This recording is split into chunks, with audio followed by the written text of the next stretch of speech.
Hello guys, welcome to the Greatness Factor podcast. I am your host, Tinashe C Mudanda. Today I have a special someone, my fellow Toastmaster. Yes. Yeah, he's my senior at Toastmasters and is a very eloquent speaker. I try. Yeah, no, he actually does. He actually conducts lessons for anyone who would want to improve on their speaking skills. Yeah. Where did you say you worked again?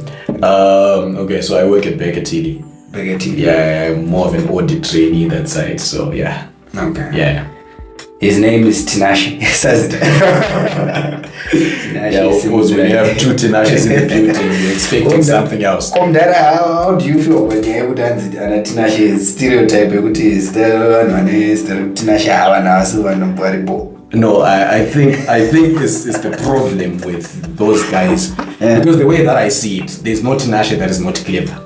I mean, like, if you look at our faces, do you think Tinashe is not clever? Tinashe is clever. Yeah.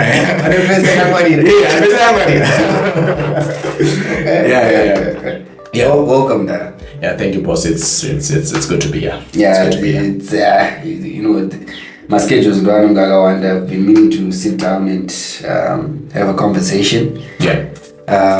We're trying to make a segment where we talk about issues that affect young men in general. Yeah, true. And I think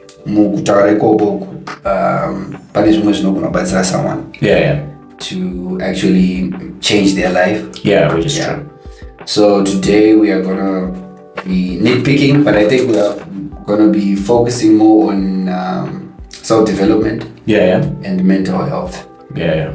Why do you think self-development is very important for young people? For young people, especially young men. Okay. Well, I think in this current day and age, considering things that are happening on a consistent basis, like if you look at how our parents grew up and the way that we are growing up as well, there are so many dissimilarities, if I can put it in that way. They grew up in an environment that possibly didn't give them the opportunities that would align them with the global stage today. But if you look at what we are doing today, the way we're living today, I can easily compete with somebody who's living in South Africa while I'm in Zimbabwe. For example, a perfect example I can give is you look at how people that are leaving Zimbabwe and then they go to work in countries that are outside there. The reason they are leaving, possibly we could be talking about issues like brain drain, skills and stuff like that. But one of the reasons we are calling it brain drain, we've got the important skills that are good enough for us to go and work outside there. So as individuals that are growing up today, as young people, in as much as we're getting the basic education, which is very important, we also want to put ourselves on a pedestal to compete with somebody, a 23-year-old or a 22-year-old who's in South Africa, a 22-year-old or a 23-year-old that is in Ghana or Nigeria, something of that sort. So personal development becomes the go-to area in order to improve. Yeah. Because I think the why is very important. Yeah. Because someone might hear self-development and they'll think, what does that have to do with me? Yeah. But I think it's very important for especially young men. I feel when I look at the difference between Manomskana. Yeah. Probably a 13-year-old Manomskana and a 13-year-old young guy or young boy. Yeah. When Baskana are quickly put in my roles where they develop skills. True. I have to be a sadza. I have to clean number. Yeah. But if you look at the boy child, really, I'm not sure any skill, life skill at that moment. So you find out the boy child or men are always behind in terms of development. But which is a very important thing. To just develop and become the best version of yourself. True. So how do you think young men can develop? Well, that one is an interesting question. Maybe I can touch a bit on my journey. Because I'd like to believe that possibly I'm in the right way. That's what a lot of people say. So when I look at my journey as an individual, I've noticed that I'm somebody who is very active. If I look at some people, they would say that I don't act my age. No. I don't act my age. The reason I'm saying that is because I've managed to put myself in positions where I can interact with people that know so much more than what I know. So perfect example, there are soft skills that you as an individual can learn from joining organizations like Toastmasters, like what you were saying. I know there's explain a bit about it. Someone will be like, what's Toastmasters? Okay. I think I'll touch a bit on that, but let me just finish on this point. So an example is joining something like Toastmasters. You can join maybe an organization like JCI. All these organizations, what they do is they help you to gain the soft skills that you don't get in school. Okay. You get it?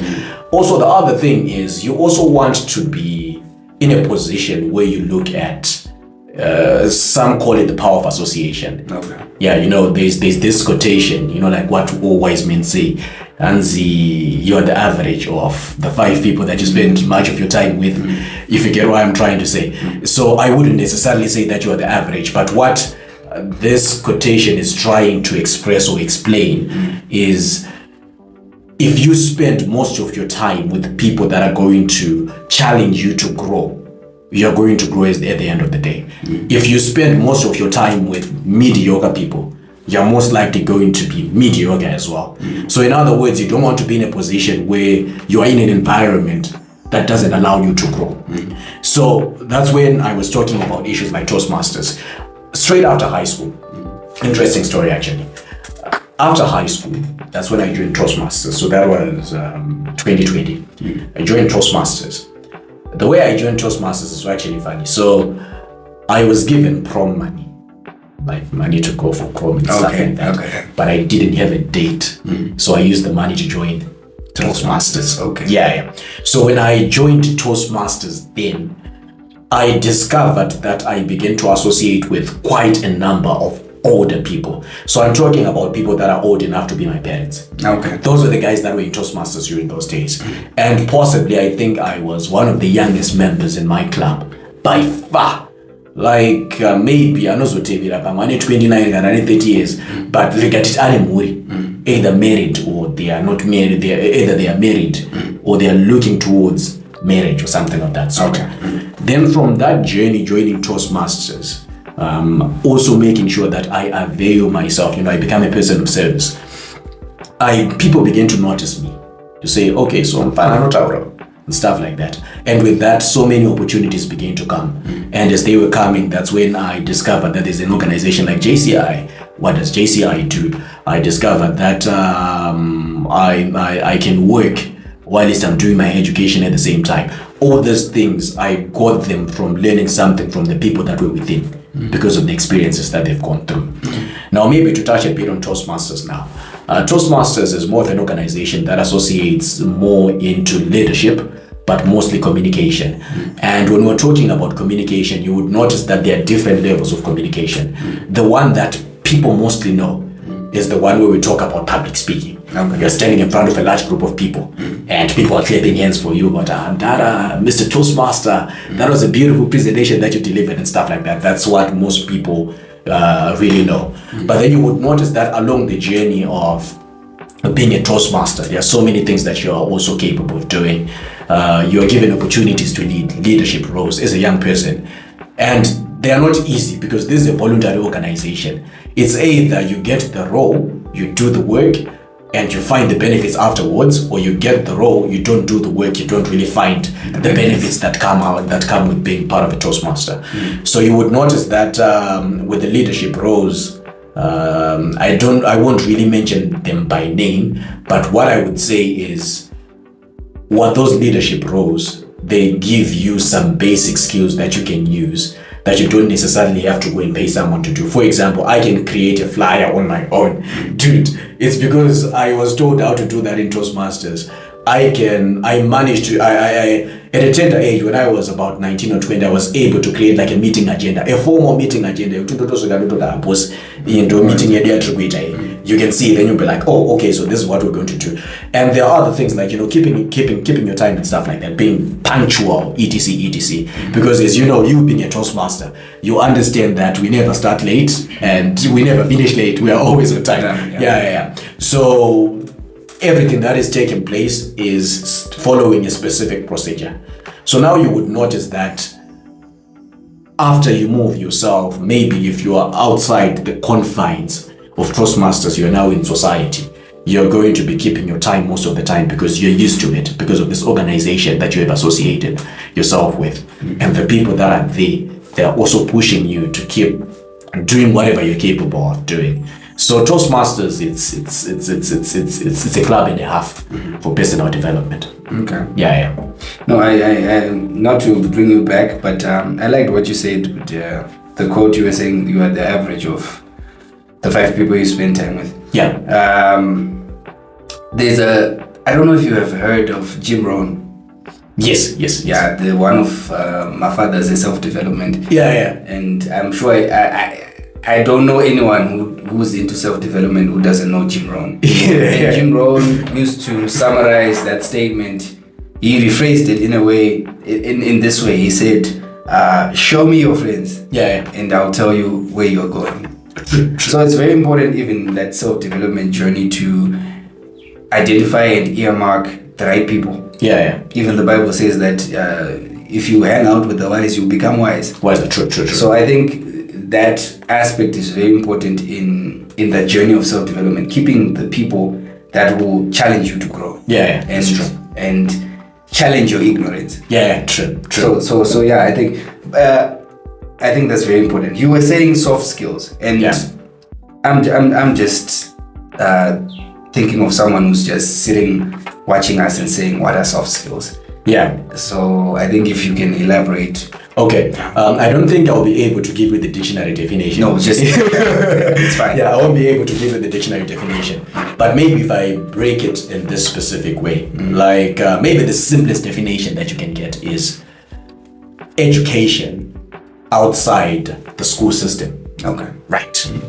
Perfect example. Speaking. You're not going to write an examination for your O-level ZIMSEC or O-level Cambridge on public speaking. Yes. It's a skill that you learn outside the class. Things like designing. Of course, I understand that these days some other schools, they are a bit onwards in terms of ICT development and stuff like that. But some other schools, they are so way backwards. So these are some of the skills that you don't really have to learn when you are in a school environment. And these skills come in quite a number of ways. Most of them, I would say, they come from experiences. The experiences that you go through as an individual. I was giving you an example of Toastmasters and stuff like that. While you are meeting people on a consistent basis, maybe you're going to get someone who's going to give you a job. When you're under the tutelage of a mentor or something of that sort, you're going to learn maybe things like sales. You're going to go to school to learn how to sell. They're not going to give you a certificate to do that.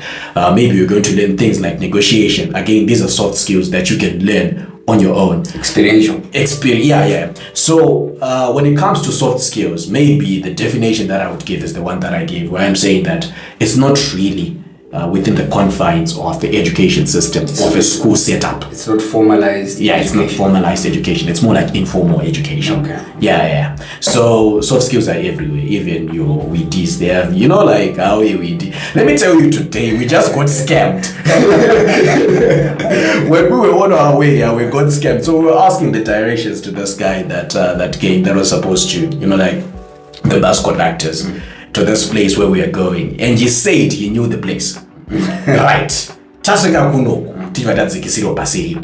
Now we need to look for the place. So we were convinced because this guy told us that he knew, and he dropped us somewhere else, which was a totally different place altogether than where we were supposed to go. So I think that is a soft skill in its own, because we got convinced by not really going to demean his education, but from the stereotype that everybody has. But they are very sharp in terms of psychology. You get it? Have you ever noticed kuti kana vari kuloda kombi? Yeah. It's for Sarah. And they actually look for people that were one way some my plants are. Yeah. So that you want to start some no longer relevant. Yeah, we don't know zero one So that's a very important soft skill. I want to talk about two things from what you were saying. Yeah, true. I want to talk about the importance of three, actually. Yeah. You mentioned a mentor. Yeah. You mentioned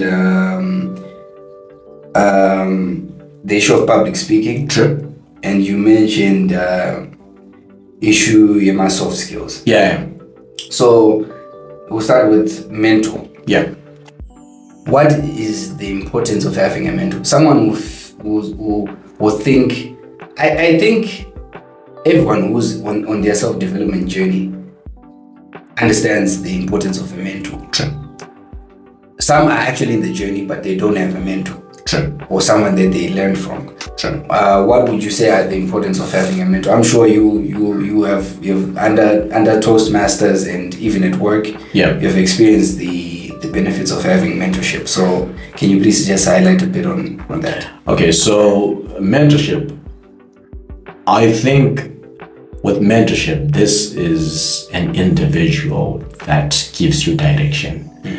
So a journey that is supposed to take you about 10 kilometers to arrive, this individual is going to show you the shorter route, that you can get to the same place, but you can use this particular way. I have an interesting concept that I learned from Vusi Tengwa. Of course, you know I'm a big fan. And stuff. Mr. Vusi. Yeah, Mr. Vusi. So Vusi elaborates on the concept of maps and mirrors. Okay. So when he's talking about a map, he's talking about that particular individual that sort of reflects the journey that you have gone through. So in other words, when you're saying a map, to GPS. So if this person has gone to waterfalls, it's going to show you that I moved in this particular way, then I turned on this right turn, then I turned, then I did this, then I did this. That's your map. Then a mirror is more like an individual that reflects the person that you want to become. So in this case, maybe in my case, I would say my mirror, of course, would be Vusi. Okay. Yeah, because when I see myself, when I am learning public speaking or when I'm tutoring public speaking, I see myself as somebody who's going to get to that stage. Global speaker. A global speaker, I get what I'm trying to say. Global speaker. Yeah. But I also have other individuals that I look up to that in real term or in real time right here in Zimbabwe, they've gone through the journey of public speaking that are teaching me the way to say, go this direction, go this direction, go this direction. For example, where I was working in the school of public speaking, Blessing Mandipira has been mentoring me and is still mentoring me. So he shows me the steps that I have to go. I have to go A, I have to go B, I have to go C, I have to go D. So he's more of my map. Not necessarily meaning that he reflects the person that I want to become, but she knows the journey that I want to walk. So the mentor now comes as Blessing Mandipira to say, no, mfano wangu, akapawauda kuita apasiripo. Wadi kuenda newokuku.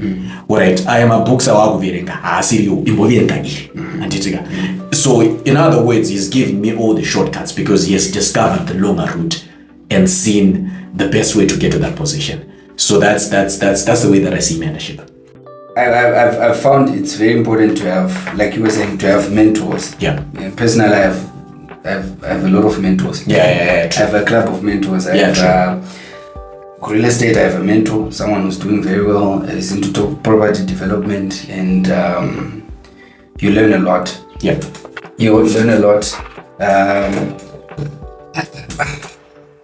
How can one choose a mentor? Well, that one is it's a very good question and an interesting one, because choosing a mentor, again, it aligns with a direction, the specific course of action that you want to take, the next steps that you want to take as an individual. So I think it's something that you really have to be careful about, because it's not just an issue of approaching someone and saying that maybe I've seen you, I also want to start my podcast. Then I come to Sir Tinashe Mudanda and I'm like, Sir Tinashe, can you be my mentor? I want to start my podcast. Because the way that I see it is, it's not just a take and take relationship. It's more of a give and take. So I provide value to my mentor, as the mentee, and the mentee appreciates the value that I'm also giving to my mentor and stuff like that. So choosing a mentor again will go in that specific direction, because I cannot just wake up and maybe I've met, those rich guys that we have. I come across someone like Mudiwa Wood and I ask him, can you be my mentor? I don't know if it's going to work. Why? Because I wouldn't want to be an entrepreneur in the particular area that he's operating in. But maybe if I'm really interested in things that have to do with audit, Mudiwa can be my mentor in audit. I would need maybe the auditor guys to help me in that. If I want to be mentored in things that have to do with banking and finance, I'm looking for maybe someone like Dr. Nigel, or maybe I'm looking for, there's the NMB guy, I've forgotten his name, John something, I've forgotten it, John Sharon, if I'm not mistaken. These are the guys that I'm looking for to help me with my mentorship journey in finance. So it's all about the direction that I want to take. And I have to choose somebody who has walked that direction. Not just waking up and deciding that I'm done with the successful. Yeah, so that's the way that I see it. No, yeah, because that question came after I was thinking about it. You said when you look at Vositembo Kwayo, yeah, that's the direction you want to go. Yeah. You want to influence and become a global speaker at that level. Yeah. So I think a simple trick is, are you able to swap lives with your mentor? Yeah. Before you actually choose them, you'll be like, this is the life that I want. So I'll go for the guy. Yeah, that's interesting. That's interesting. Are you able to swap lives with your mentor? Yeah. And him giving you his life, and you'll be content with that. Yeah. So I think that's one way to choose your mentor. Wow. I've also seen that your needs, basically your needs. Yeah. What you're lacking. It's sort of like introspection journey, where you have to look into yourself and try to figure out what am I missing. True. And what do I need. True. And then you look out there to see who has what you need. Yeah. Then you go and submit. Yeah. I liked what you said. You said it's not a take. Yeah. I've found with people, from most mentees want to take more than they can give to their mentor. Yeah. And one might ask, what can I give to my mentor? Yeah. I think you can volunteer time. Sure. Help him build his vision. Yeah. Help him get to where he wants to get to. Just to support him so that you also get to learn. Yeah. I found it's very easy to connect with mentors if you are a giver. Yeah. Person who's able to give time, not only money or resources, but your time. Yeah, true. Be willing to work without being paid or something in advance. I think as a mentor, knowledge is the most important currency. Yeah. You trade anything for knowledge. Yeah. So I think the issue of mentorship is very important, and trying to figure out who do I need. Not kungoti ndoda kumentor nemunhu ari popular. Yeah. You were saying but these rich guys, and you just say kuti ane mari. Yeah. But you haven't understood how his psyche works. Yeah. What's his passion? Yeah. What makes him wake up in the morning to go? You almost like is mari. Yeah. And mentorship it's not fulfilling. Yeah. I think it's very important to understand the person who you would want to mentor you. Yeah. So we go to the second thread. Yeah. I wanted to understand the importance of public speaking. Okay. It's an underrated skill. Yes. And I feel like people don't really understand what happens when someone's speaking. So I think I would want you to sort of elaborate on the importance of public speaking. Okay. As a speaker yourself. As a speaker myself. Okay, so let me put it this way. I started doing public speaking when I was in Form 2. Then upper 6, that's when I joined Toastmasters.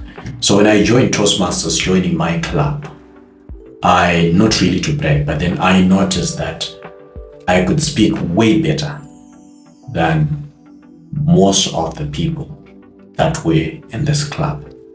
But you would also notice that these individuals, they are top executives at their companies, but they are coming to Toastmasters because they want to learn. Yes, we could call it personal development, but most of them are actually struggling with the skill of presentation because now they have an opportunity that requires them, that demands them to be presenting on a consistent basis. So coming from a corporate perspective, again, you would notice that an example I was giving you, that I also do private sessions, your one-on-ones. Most of the people that I'm working with are people that are in corporate. These are like top executive individuals, and they're saying that we need the skill because of that specific presentation that we want to deliver. Again, at the school of public speaking, most of the people that are coming there, of course, you're going to have your pastors, you're going to have all these other individuals, but a marginal number of the people that are coming there, these are your executives. They understand the importance of presenting themselves in a particular way to such an extent that they can engage everybody or any individual that they are addressing at that particular time. And I think one of the reasons why people look down on public speaking is because they have this misconception that when we are talking about public speaking, we are talking about your powerful pastors, or we're talking about your powerful politicians. But the way that I see it, I always say that it's a conversation with an audience. So the way that you would speak, addressing, like the conversation that we're having, is the way that I'm supposed to be addressing my audience on a consistent basis. So these things then apply to the way that we live on a daily basis. Because of course, maybe you might not get the opportunity to come and address people, but you might have the opportunity to speak to somebody who is of some kind of influence. Maybe you're going to look for a job. This one is a cliche because when someone is saying public speaking to you, they're going to tell you that you're going to look for an interview. So it must be, I'm going to use that cliche as an example as well. You're going to look for a job. You want to be in a position where you can express yourself articulately to such an extent that mundu anenge achingonzwa anongoti anenge anoziva zvaanoita. Another example that I can give you, I have noticed, let me tell you one thing. I have noticed that from my high school up to now, even up to now, if you go to a lot of schools, but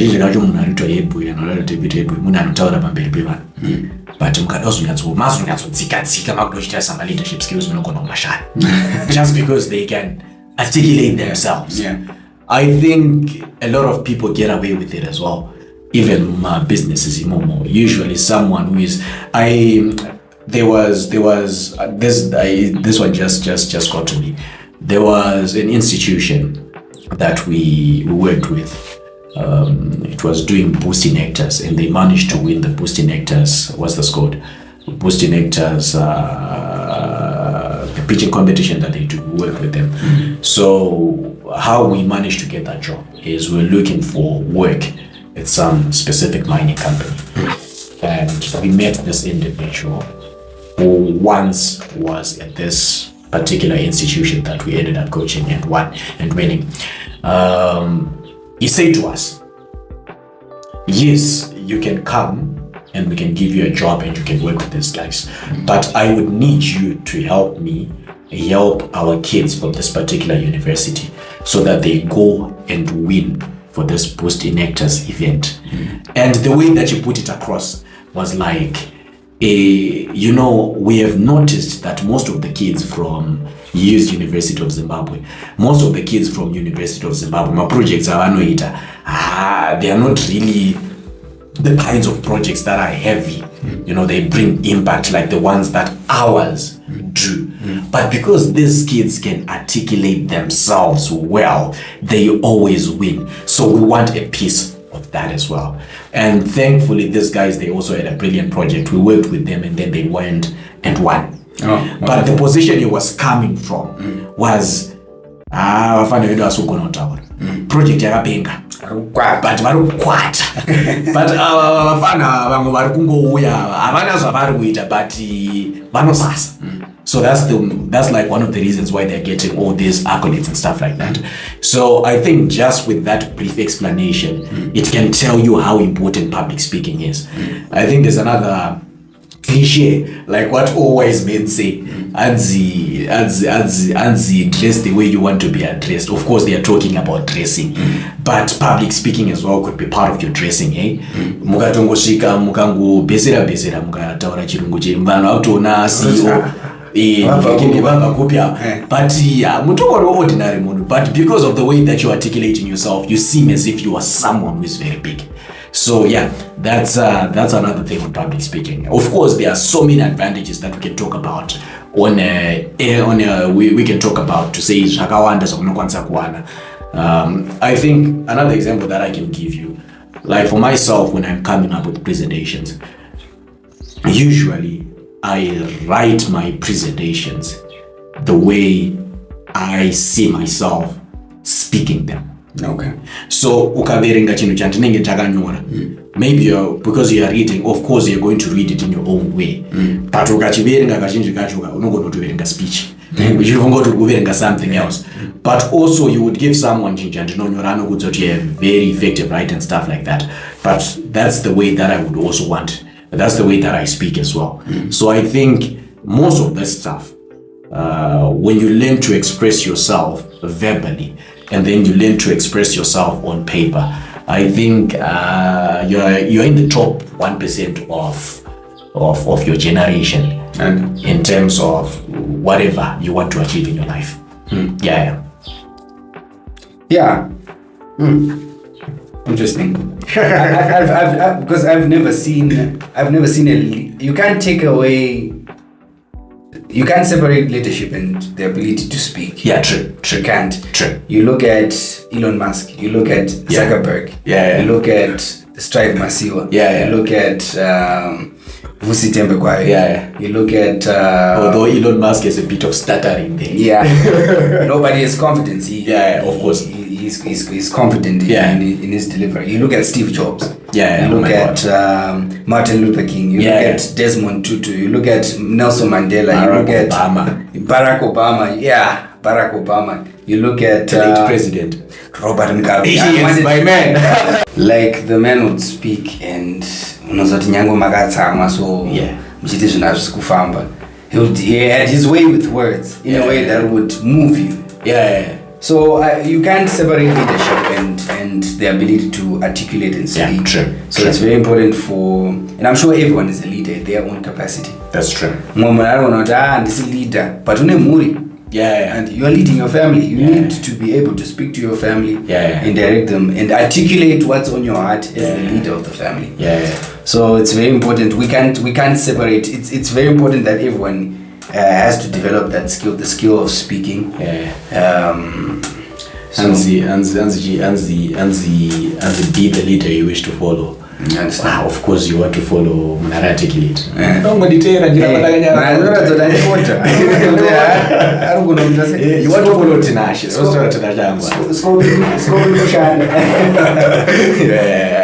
So the third thing I think we wanted to talk about is soft skills.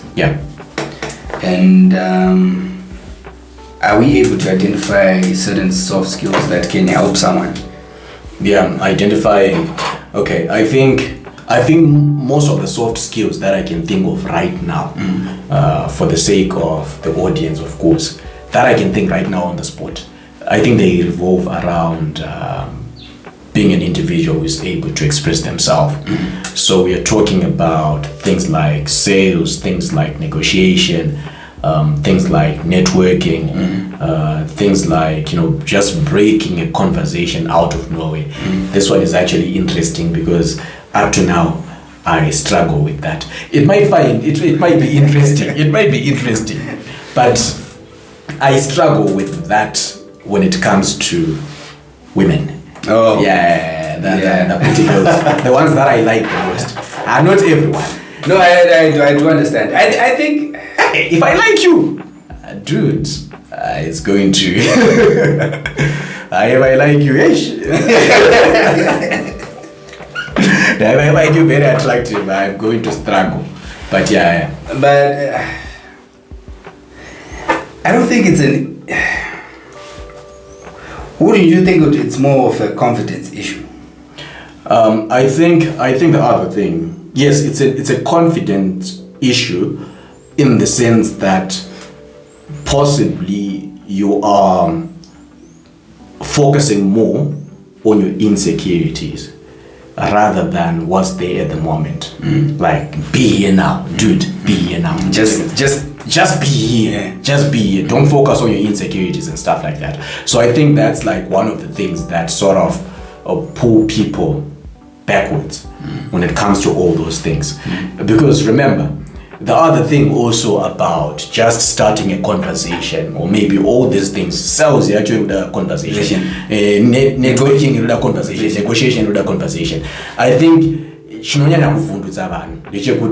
the recipient of what I am going to talk about has in a specific way to let their guard down. Like, I think it's with everyone. Because when you're starting a conversation with someone, so to break into the conversation now, you're trying to figure out how best can I do it. So I found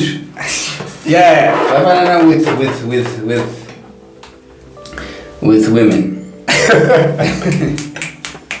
Yes, with women, I think it's easy. I think you can, by looking at someone, you can pick out they like this, or they don't like this, or they are sort of inclined to this. Even dressing your moon. And like with nice bracelet. I like this. I comment. I'm actually breaking your walls down. Nice. Because once I compliment you. I'm like, oh my god. Like you have to change your mood to accept my compliment. So I found, depending on also, because you also have to look at mood. You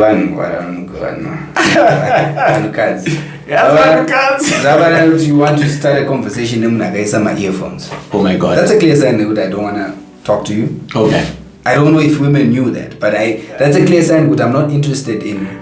Okay. In what's going on. What's going on? I'm focused on my music. So that's a telltale sign to you.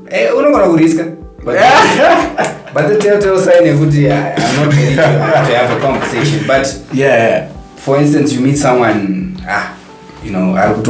maybe she's Coke. You can just raise my interesting facts about Coke. Did you know Coke shines so clean? You understand? Dude, you're giving me a masterclass.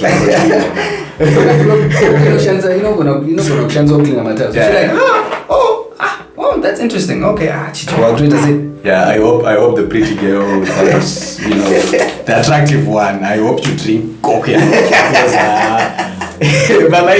Now.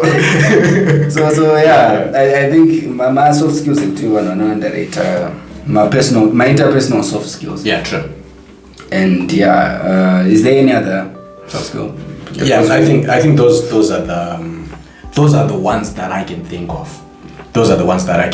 But I want to go back to issue your confidence. Because I feel like for you to make a sell, you have to be confident. You have to be able to articulate what you know about the product. And be able to convince the customer to buy. For you to negotiate, you also have to have confidence in order that you stand with the knowledge that you have. If you believe that this thing you can get a discount for the purchase of something, you really need to be confident. Because I know in energy, deny this much. I think this thing would price at you. You have to be confident, and that goes with networking, starting conversation. I think confidence is a very important ingredient. And you as a speaker, I'm sure you have your routines of building conversation, confidence before you go in front of a crowd. It's not an easy thing. Talking in front of crowds is not an easy thing, but I'm sure you have ways that you build your confidence. Can you share some of the? Okay, so before I even share my 2 cents on confidence, I'm always open to a second opinion. My 2 cents on confidence is confidence in most cases comes from external validation. What I mean by external validation is another individual in the streets confirming that with this suit that I am wearing, I get that self-esteem. Yes, I think external validation, when we are talking about public speaking, it's me after delivering that particular presentation, and people don't come to congratulate me saying that was a beautiful presentation. They come and say, how did you come up with that presentation? That was amazing. It's building my confidence. Of course, we can talk about, if you go on YouTube, you go on social media, you're going to learn about quite a number of things about confidence building. Even if you approach, what are they called? The confidence coaches. I know there are confidence coaches out there. It is. Yeah. So if you approach them, I'm pretty sure one of the elements that they're going to talk about is maybe affirmations. Affirmations are very good, very important. I don't really discredit them. But my second opinion again is, with all these things, I think the brain just is convinced by things that are a bit practical. Like when you tell yourself that I have $100 in my bag, and then you open your bag and you see the $100, you're like, yeah. But when you tell yourself that you've got $100, and then I know there are a lot of things people talk about. Your affirmations are going to help you to condition yourself in a particular way. I don't really discredit that, but I see that I think confidence is more of a practical thing. That's the way that I see it. It's more of a practical thing. Then maybe talking about how I psych myself up when it comes to confidence, etc. One thing that I've noticed is standing on the stage has helped me to build rapport with individuals. Because when I began, during my high school days, when I was doing public speaking, it was more of a monologue. What I mean by a monologue is, we know that we have public speaking competition. Therefore, I have to write my speech and then I have to present it to the audience. They clap hands for me. If I win, I win. If I come out number 2, I come out number 2. There's nobody who is going to ask me questions about my presentations at all. But then I also further my skills by doing things like debate. So in debate, we had what they call the cowboba, cross-examination, where after you've said something, somebody wants to ask you questions about what you were saying and stuff like that. Then I learned how to understand. It's more like a conversation. I learned how to interpret a question and then come up with a response, a clever response, by the way. Then after that, I then move into this coaching space. Now in the coaching space, it's no longer a monologue. It's more like a discussion and interaction. I give you my 2 cents on a particular subject. You're open to ask questions, and then I have to respond to those particular questions. So that skill on its own, it was more like an issue of saying, if I am capable of doing this on stage, why can't I do it with normal human beings, besides the attractive girls, of course? So I can do that with every other individual. But the most important thing is, all these other techniques, people can tell you, you can learn them, they are very important. But another thing that is really critical, that is very important, is you need to develop yourself to such an extent that people outside can confirm that you are very good at that particular skill. So if it is sales, you're going to learn how to talk to people on a consistent basis. The more you do it, the more you get better at it. For me, it was more like podium time. The more I spoke, the more I addressed audience, the more I also got better at doing that particular thing. So yeah, that's my 2 cents. I don't have any particular techniques that I would tell you, other than maybe the one that I could say, especially when I'm addressing an audience, I do crazy stuff, bro. I do weird stuff. There's the part where I listen to music. But in most cases, I do boxing, bro. Oh. Yeah, like in the shadows. This is the peanut. I'm psyching myself up, you know. I also do those affirmations just before the event. I also do those affirmations. This presentation is going to be good. I'm trying to condition myself to be that individual. So when I get on stage, what I know is the first minute or the first 2 minutes, if I just engage someone in the audience, that is what I want. Talk to it. But I was at what I don't got about what. Yeah, so that's my 2 cents on confidence. Yeah. No, what about life? Why? That's what I like. Why? Because I think you can't substitute competence. Yeah. Like what you're saying, you can't substitute competence. True. Competence will give you confidence. Yeah. If you continually apply yourself and hone that skill. Yeah. Until what comes point you do. I'm sure when I started the podcast, I wasn't as confident as I am in terms of even presenting and interviewing and whatnot. Yeah. But I think continuously doing it. Yeah. Having confidence, you end up having confidence. You know, I've got this under wrap. True. You spoke about psyching up. I've found that before you do something that scares you, like even especially Kutawa. Yeah. I think just before you get to where you want to speak. For me, I don't know about or anyone else. I feel like kutanga wataura ni never just conversation, just to help you relax. Yeah. Just say you have a conversation, like a full conversation. Yeah. Like that ability. Time relaxed, calm. Yeah, I call them relaxation tools. And they're very important. The first one is being on time. The first one. There's a difference between being in time and being on time. And it's so when I'm saying being on time, maybe you've been invited to come and speak at Monometapa Hotel. FBC Bank is holding some conference and you are the main speaker there. You know that your event or you're supposed to speak at 10 o'clock. That's where your slot is. When we are saying arrive on time, I just kuti swika was at 10 minutes boss. Tukuti swika maybe na 9:30. And what's that going to do is you're going to familiarize yourself with the environment.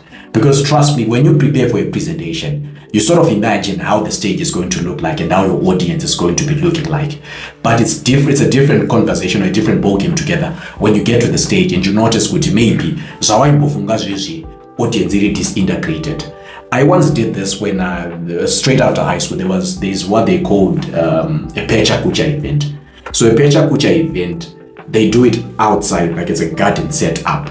And then there's a PowerPoint presentation, not a PowerPoint presentation, you've got a projector, then you've got your PowerPoint presentation that you are delivering. So when I was practicing my presentation, before I went to the venue that I was going to address on that particular day, I was imagining a hall and a stage, only to realize that no, I'm speaking in a garden.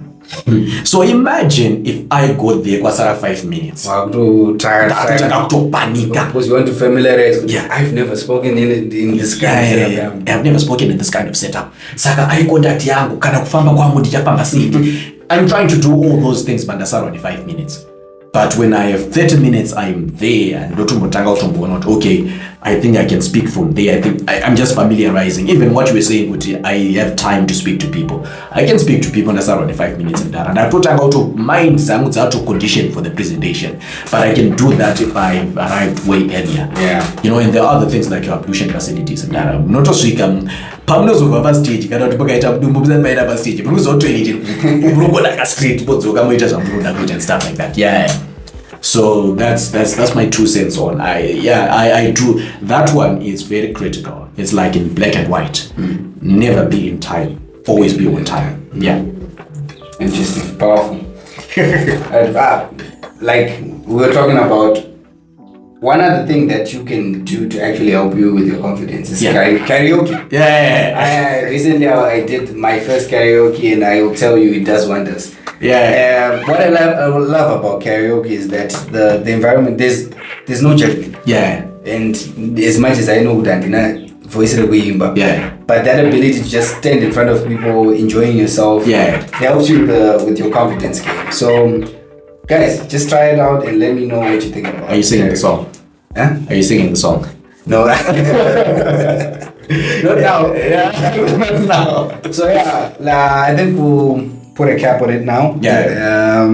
It's been fun. I hope you guys can learn a few things from what we were talking about. We're gonna do another session. Definitely. I'm waiting for the invite. So from me, guys, stay safe and stay cool. Bye. All right. Cheers.